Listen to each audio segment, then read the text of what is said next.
Olá pessoal, bem-vindo ao canal Investigação Elei TV. Se você é novo aqui, inscreva-se no canal. Meu nome é Sandra Di. Sou advogada e ativista contra o tráfico humano nos Estados Unidos, toda terça e sexta, trazendo casos solucionados, casos sem solução e também de desaparecimentos misteriosos. Pessoal, dá uma olhadinha se vocês continuam inscritos aqui no canal, se vocês, às vezes o YouTube desinscreve as pessoas. Nos sigam nas redes sociais, estou colocando aqui o Instagram do canal, não deixe de ir lá para nos seguir. Eu sempre posto lá quando os vídeos vão sair, toda terça e sexta. E vamos ao caso de hoje.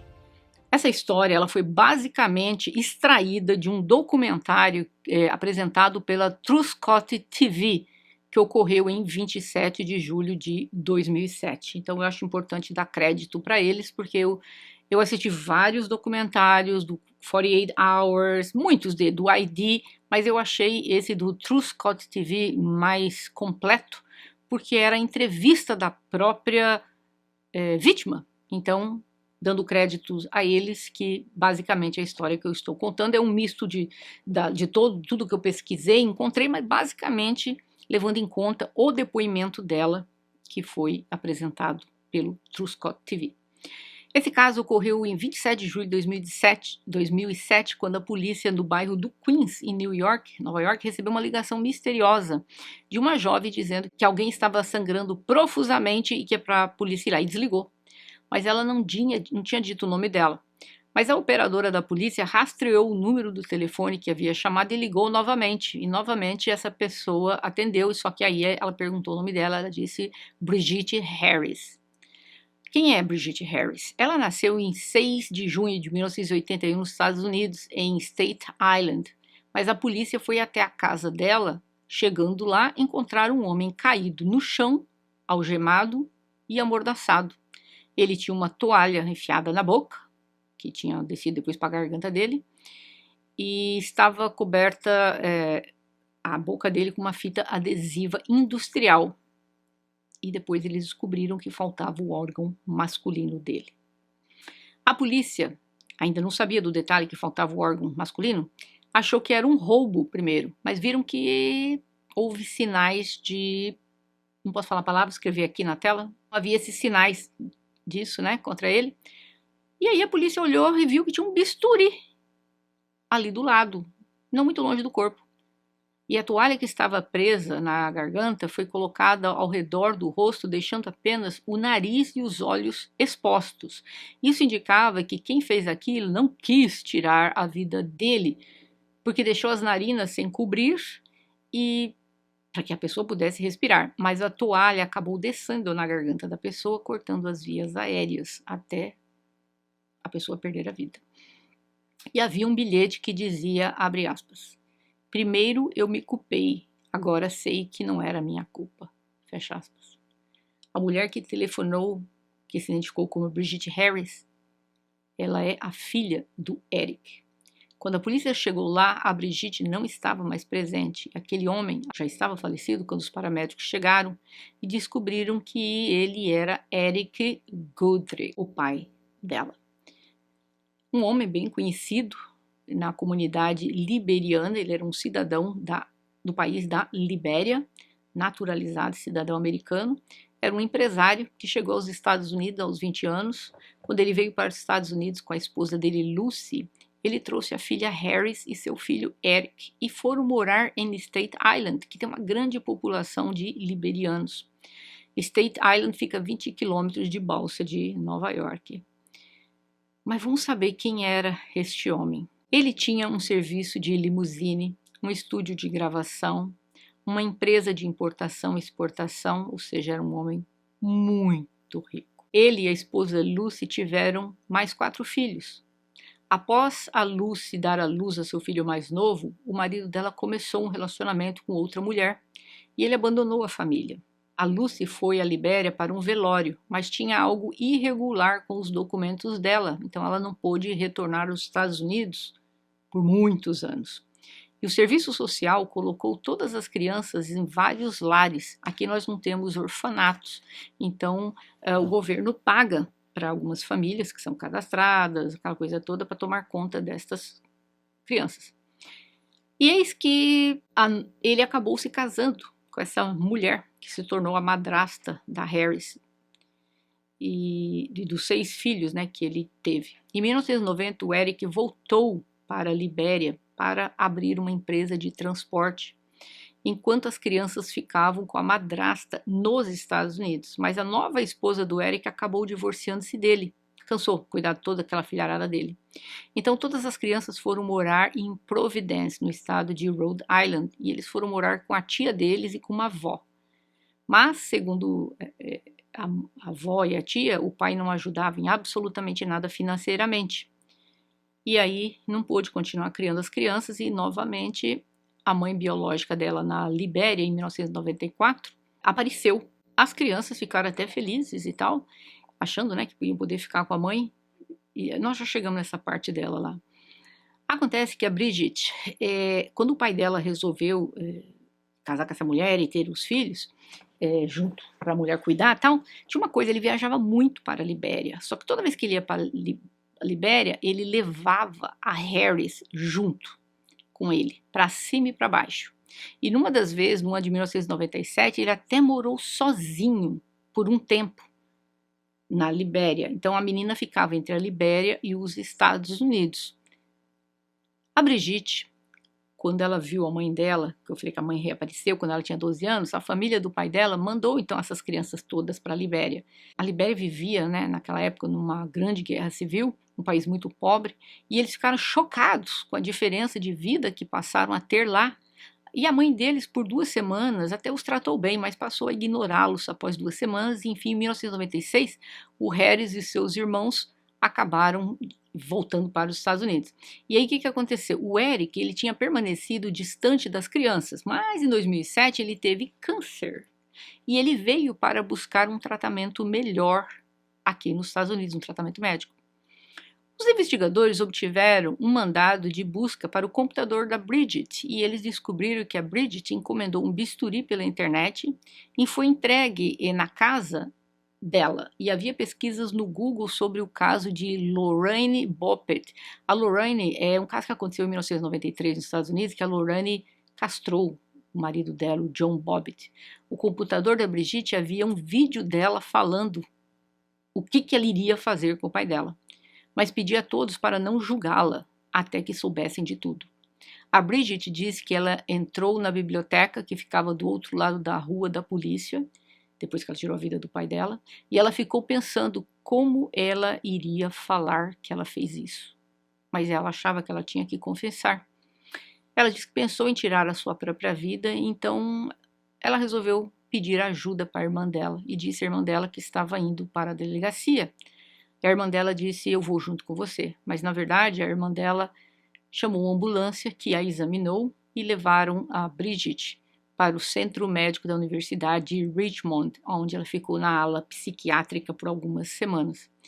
E a irmã dela contactou um advogado, Arthur Idala, e então a Bridget contou toda a sua saga. Ela disse que esse monstro do Eric Goodbridge não era o homem que a maioria das pessoas pensavam que ele era. O Eric fazia coisas impróprias com as próprias filhas, inclusive com ela desde os 3 anos de idade. Isso mesmo.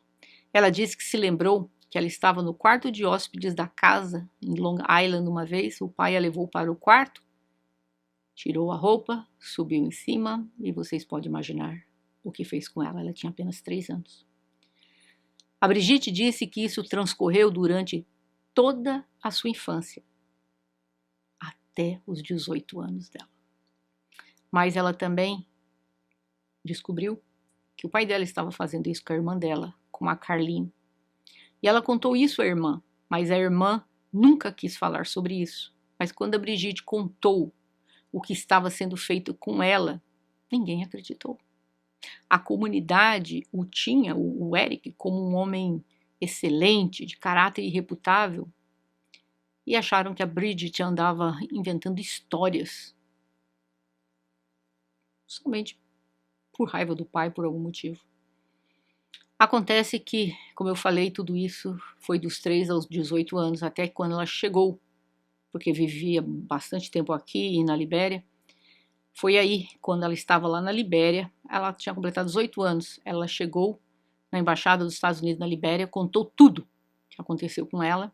Ela recebeu uma ajuda financeira para voltar aos Estados Unidos e ela disse que ela se sentiu culpada porque uma das irmãs dela, menor, ficou. E ela sabia que ele iria fazer o mesmo com a irmã dela. Após 7 anos, em 2006, quando ela chegou nos Estados Unidos, ela não tinha onde ficar. Ela ficou num shelter para pessoas. Shelter quer dizer abrigo. Ficou muito tempo num abrigo. E somente em 2016 ela conseguiu alugar um apartamento e finalmente ela foi morar sozinha. Ela arrumou trabalho, ela ia a concertos, disse que só queria ficar sozinha e que ela diariamente pensava em tirar a própria vida. E eis que em 2007, quando o pai dela veio se tratar nos Estados Unidos pelo câncer, a Bridget recebeu um telefonema da irmã dela, da Carlene, dizendo que o pai dela estava na casa dela e queria que a Bridget fosse lá para fazer as pazes com ele. E ela pensou, ok, antes de eu tirar a minha vida, eu vou fazer o que eu deveria fazer, para que ele nunca mais machuque ninguém. A Brigitte contou a sua história à polícia que quando ela chegou na casa da irmã dela, a primeira coisa que a Brigitte viu foi que quando ela abriu a porta, o pai dela tocando na sua sobrinha que estava sentada no colo dele. E ela disse que isso desencadeou uma raiva imensa. E ela disse que quando ela viu com os próprios olhos aquilo, ela ficou em total choque. Como que esse homem está aqui dentro da casa da minha irmã, da Carlene, que ele fez tudo isso com ela, com a Carlene, e agora está querendo começar a fazer com os filhos da Carlene. Ela disse que uma grande raiva tomou conta dela. Ela disse que até o dia de hoje, quando ela vê os irmãos dela carinhosamente beijando os próprios filhos, ela disse que ela se sente arrepio. Porque na cabeça dela, ela relaciona a paternidade com algo que não foi bom para ela. E ela falou que ao ver o pai dela com a sobrinha no colo, e ouviu quando ele disse para a irmã dela, Carlene, eu vou levar as meninas para morar na Libéria comigo. E foi naquele momento que ela pensou, não vai não. A Brigitte estava com medo, e ela não confiava nele, obviamente. Ela disse que ama sobrinhas e que ela não iria deixar acontecer com as sobrinhas o que aconteceu com ela e com a irmã dela. Ela disse que não queria tirar a vida dele, mas queria impedi-lo de fazer o que ele fez com ela e com a irmã, com qualquer outra pessoa. Então ela começou a pesquisar o que aconteceria com o pai dela se ela resolvesse fazer isso. Então as pesquisas mostraram que, pelas pesquisas dela, ele não deveria falecer, mas cortar o membro dele. E ela começou a fazer pesquisas, aí ela comprou o bisturi, e para ter acesso a ele, o que ela fez? Ela o convidou para ir à casa dela, e ela imprimiu algumas coisas que ela iria falar para ele, sobre os danos médicos sofridos, psicológicos, com crianças que passaram o que ela passou. Ela disse à polícia que ela estava planejando confrontar o pai dela, e quando ela o encontrou na balsa, na cidade de Staten Island, pegaram o trem de volta para o apartamento dela. Chegando lá, a Brigitte disse que o pai começou a dizer para ela que ela andava inventando coisas, espalhando mentiras, porque ele nunca foi essa pessoa. E aí ela começou a dizer tudo que ele fez com ela. Ele disse que não, você está lembrando de coisas erradas, tem muita gente que me conhece, sabe do meu caráter, enfim. Ele negou tudo, dizendo que nada daquilo que ela estava falando era verdade. Ela disse que gritou com ele, que ele era uma pessoa horrível, disse que sabia que ele continuaria fazendo essas coisas. Então ela o algemou e ela disse que ele estava respirando estranho, então ela jogou um pouco de água no rosto dele. Quando ele acordou, ele viu que as suas mãos estavam amarradas e começou a gritar para ela parar, né? Ela colocou uma toalha sobre a sua boca e ela disse que não havia intenção de sufocá-lo. Ela estava deixando uma via aérea aberta. Ela estava tentando impedi-lo de gritar. E aí ela cortou, decepou o membro desse infeliz. Aí ela pensou, vou ter que chamar a polícia vai vir aqui, eles vão implantar isso nele. Não quero que isso ocorra. Ela colocou no fogão e depois disso ela jogou em Far Rockaway, numa vizinhança lá onde ela morava, para ter certeza que ninguém ia pegar e tentar implantar novamente. Ela disse que ele fez coisas horríveis com muitas, mas muitas crianças. Não somente com a Brigitte, com a irmã dela, Carlene. E ela disse que o que ela tinha planejado era depois pegar a arma do pai dela, ela iria para a praia e tiraria a vida dela lá na praia, que ela amava a praia. Mas ela disse que quando ela estava na praia, ela resolveu telefonar para a irmã dela e foi aí que ela começou a receber ajuda. Um irmão dela disse que via como o seu pai apalpava as irmãs e ele disse que viu coisas erradas que simplesmente não pareciam certas, mas ele era muito pequeno, não sabia ao certo o que estava acontecendo. Mas em 2001 ele disse que pensou que ele deveria ter prestado mais atenção.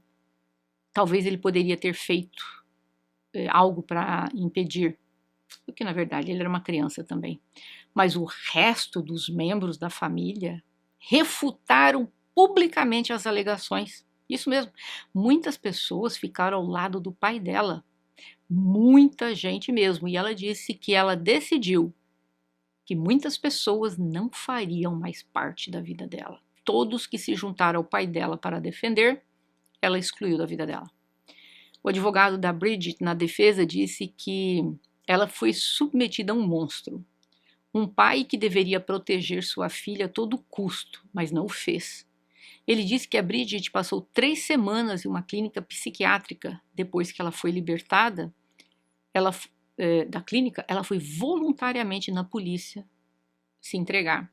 O advogado disse que não sei se a Brigitte alguma vez expressou remorso, mas ela deixou claro que sabia que o que ela fez era errado e deixou claro que ela estava disposta a aceitar a punição, mas não uma punição excessiva. A Brigitte teve a oportunidade de se declarar culpada e receber uma acusação menor do que colocaram sobre ela, mas ela se recusou, porque quando você se declara culpada aqui nos Estados Unidos, você não precisa declarar nada.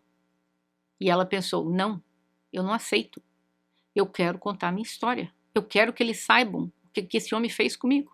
Então ela não aceitou. Havia clara evidência de premeditação. Ela fez um plano, fez um vídeo, mas ela disse que queria que os jurados ouvissem os fatos.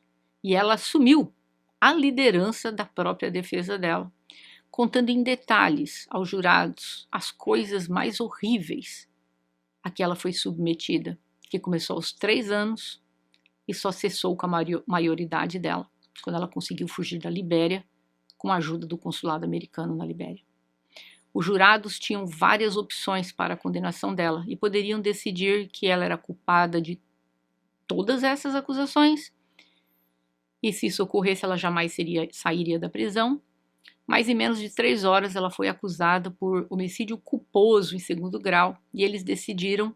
O fato dele ter perdido a vida não foi intencional, então por isso que ao invés de 1º grau ela recebeu a condenação de 2º grau. E isso já tinha sido uma vitória. Nos Estados Unidos, a sentença você recebe semanas depois após o veredito, e no dia da sentença, 9 dos 12 jurados foram para ouvir a sentença. E eles se sentaram bem na primeira fila para que o juiz pudesse vê-los. Eles não precisam participar da fase de sentença, mas eles haviam escrito cartas ao juiz pedindo para não colocá-la na prisão. Mas a pena dela poderia ser de 5 e o máximo de 15 anos, e o juiz a sentenciou à pena máxima, que seria de 5 a 15 anos. Então, entre 5 a 15 anos, ela poderia ficar presa, ela poderia começar a pedir para sair em liberdade condicional. E, graças a Deus, depois de cumprir 3 anos, foi concedida liberdade condicional. Ela disse que foi um dia de alegria, porque ela viu que o júri estava ao lado dela. E ela não esperava que as pessoas estivessem ao lado dela. Ela antes sonhava em ter o seu próprio restaurante, então ela começou com um food truck, aqueles carros que vendem comida, mas a vida dela mudou. Hoje em dia, ela é atualmente aprendiz de carpinteiro em New York, District Board of Carpenters, mas ela estudou para ser atriz no Community College Rhode Island e ela fez até uns filmes, umas pontas. Ela também trabalhou com um grupo chamado RTA, Rehabilitation Through the Arts, que é reabilitação através da arte, uma organização que leva o teatro a 5 prisões em Nova York. Ela é cliente da Steps to End Family Violence, é uma organização comprometida em ajudar mulheres que enfrentaram abuso doméstico e familiar a superarem isso, e também trabalha com eles desde 2007. Ela também é ativista para a defesa dos direitos das crianças que enfrentaram todos esses tipos de coisa que ela passou. Então, ela atualmente está trabalhando com a TELL, T-E-L-L, é uma organização que fala com familiares sobre a importância de se manifestar caso saibam que uma pessoa na família esteja fazendo coisas indevidas com crianças. Então ela se tornou aí uma ativista, uma mulher que tinha tudo para, como ela falou, muitas vezes pensou em tirar a própria vida, porque o desespero deve ter sido uma coisa terrível, você ser submetida a uma coisa dessa dos 3 até a sua maioridade. Não tem explicação, entendeu? Todo crime ele é horrível, pior ainda quando é praticado pelos próprios,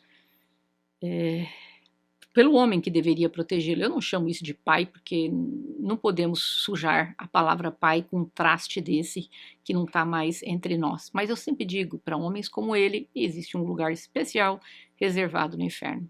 Eu entendo, ele tinha que colocar uma pena, sabe, para ela, e ele colocou a máxima, que seria o que é previsto, a mínima de 5 e a máxima de 15, mas que ela poderia pedir liberdade condicional, entendeu? Ela sabe que o que ela fez era errado, eu não vou nem passar julgamento no que ela fez, partiu e partiu tarde demais. Eu tenho certeza absoluta que não era a intenção dela tirar a vida do pai, eu vi a entrevista dela inteirinha, e realmente ela não tinha intenção, ela queria simplesmente que ele parasse de fazer isso.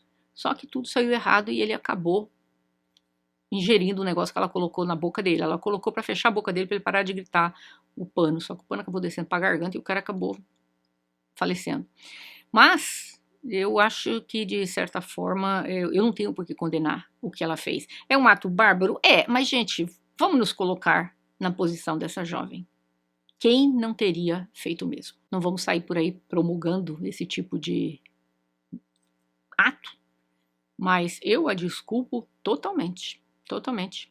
E eu gostaria de ouvir a opinião de vocês aqui. Vocês acham que a pena que ela recebeu e os 3 anos que ela passou na prisão foram suficientes? Ou vocês acham que ela deveria nunca nem ter pisado o pé na prisão? Legalmente falando, ela teria sim que cumprir um prazo na prisão. Só que tanto é que o juiz sabia o que estava fazendo. Ela podia passar 7, 8, 10, 12, 15 anos. E ela acabou pagando 3 anos ali. Eu gostaria de ouvir a opinião de vocês, se vocês conheciam esse caso, e o que vocês acharam do caso de hoje. E nos vemos em breve, até mais.